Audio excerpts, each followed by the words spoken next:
Sebuah pengakuan tak terduga datang dari middle blocker andalan Vietnam, Nguyen Thi Trinh, yang selama ini dikenal sebagai salah satu benteng terkuat di jantung pertahanan timnya. Kabarnya, dalam wawancara pasca laga leg kedua, CA V-League 2025, Trinh tanpa tedeng aling-aling mengakui betapa sulitnya membendung spike mematikan milik Megawati Hangestri Pertiwi. Dengan wajah serius, Trinh memulai ceritanya. Sejujurnya, saya sudah mempersiapkan diri sejak jauh-jauh hari. Saya dan pelatih menonton ulang rekaman pertandingan Megawati berkali-kali. Saya analisis gerak kakinya, loncatannya, bahkan bagaimana dia memutar tubuh saat menyerang. Semua itu saya hafal di kepala. Tapi ketika benar-benar menghadapinya di lapangan, semua persiapan itu runtuh begitu saja.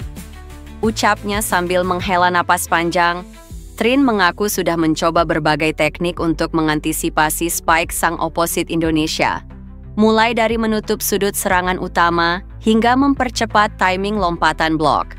Namun, Megawati tetap mampu menembusnya. Dia bukan hanya kuat, dia cepat, pintar, dan punya insting tajam untuk melihat celah sekecil apapun. Saat saya menutup kiri, dia kirim bola ke kanan.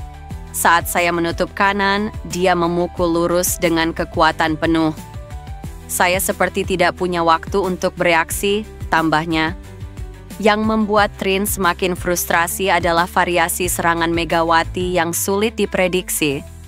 Ada saat-saat ketika Megawati memukul dengan kekuatan penuh, membuat bola meluncur bak peluru, namun di lain waktu, ia tiba-tiba melakukan tip ringan yang jatuh di depan kaki Trinh.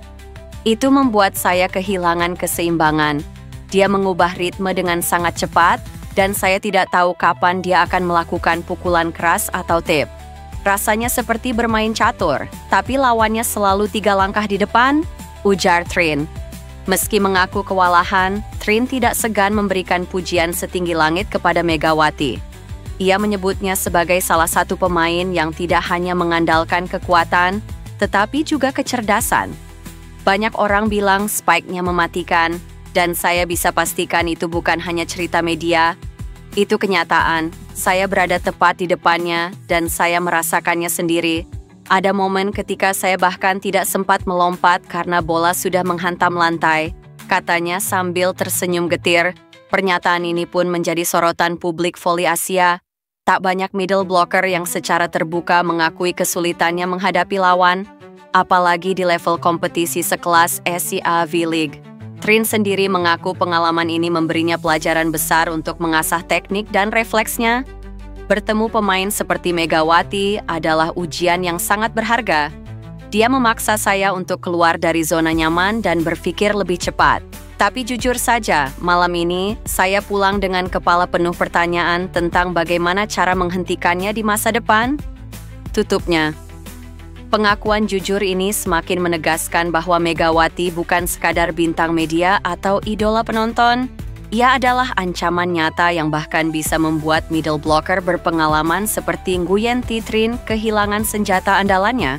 Di sisi lain, setelah sekian lama, mantan klub Megatron, Red Sparks yang tampaknya sudah mulai move on melupakan Megawati Hangestri setelah sang pemain resmi bergabung dengan Manisa BBSK.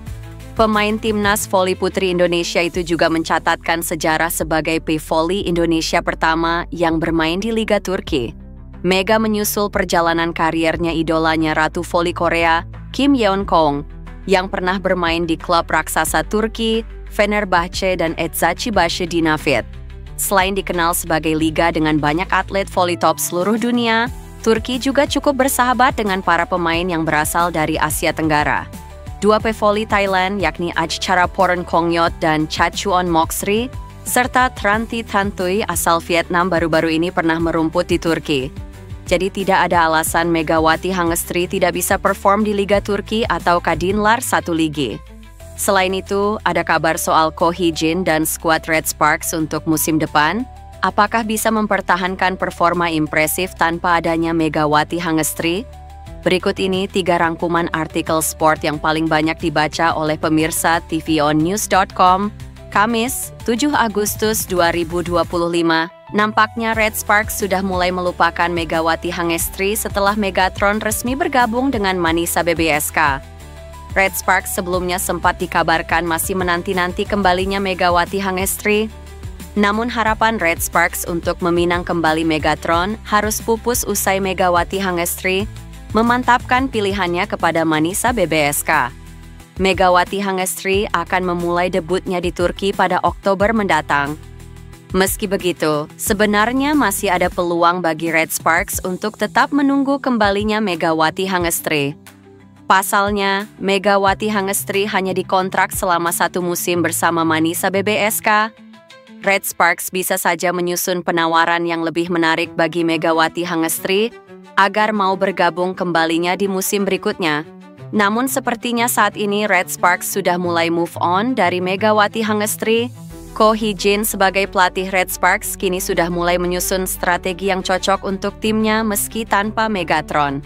Pemain berusia 25 tahun itu memutuskan tidak memperpanjang kontraknya bersama Red Sparks dan memilih melanjutkan karier di Liga Voli Turki dengan bergabung ke klub Manisa BBSK. Kepindahan Megawati ke Eropa ini menjadi sorotan besar di kancah voli Asia, mengingat kontribusinya yang luar biasa bersama Red Sparks pada musim lalu. Bersama Vanja Bukilic dan Pio Seungju, Megawati menjadi bagian penting dari trio serang yang menyumbangkan total 2.162 poin hingga tim mencapai babak final Liga Voli Korea. Kepergian 3 pemain inti tersebut membuat Red Sparks kehilangan tumpuan utama dalam urusan mencetak angka. Hal ini memaksa pelatih Ko Hee-jin untuk merancang strategi baru. Dalam keterangannya kepada My Daily, Ko Hee-jin menegaskan pentingnya menyesuaikan taktik dengan kekuatan yang ada. Ia menyebut bahwa posisi outside hitter dan opposite hitter kini dipercayakan kepada 2 rekrutan baru, Wipawi Sritong dari Thailand dan Elisa Zanet dari Italia. Meski demikian, Ko Hee-jin mengungkapkan bahwa fokus utama tim kini beralih ke sektor middle blocker. Tentu saja kami sedang mempersiapkannya. Peran setter Yeum Haeseon adalah memanfaatkan para pemain. Dengan absennya ketiga pemain sayap, kami perlu mengisi kekosongan dengan pemain baru, ujar Ko Hee-jin dikutip dari My Daily. Menjelang bergulirnya CV League 2025 leg kedua pada akhir pekan ini, dunia voli Asia Tenggara saat ini tengah memanas. Bukan tanpa alasan, situasi panas ini terjadi setelah komentar kontroversial yang disampaikan oleh pemain Thailand, Pimpi Chaya Kokram. Baru-baru ini, Pimpi Chaya Kokram memberikan komentar kontroversial yang dianggap menyinggung pemain Vietnam, Nguyen Thi Bich Thuyen. Pimpi Chaya Kokram sendiri melontarkan komentar kontroversial itu setelah dirinya mendapatkan banyak hujatan di media sosial. P-Voli yang pernah membela tim BJB Tanda Mata di Proliga itu dikritik karena dianggap tidak bermain fair saat laga terakhir SEA V-League 2025 leg pertama antara Thailand versus Vietnam. Sebagai informasi, pada laga tersebut ada keputusan wasit yang dianggap menguntungkan Thailand selaku tuan rumah leg pertama. Wasit memberikan skor yang salah kepada Thailand, padahal bola serangan Vietnam sudah menyentuh lantai sebelum Pimpi Chaya mencoba menyelamatkannya.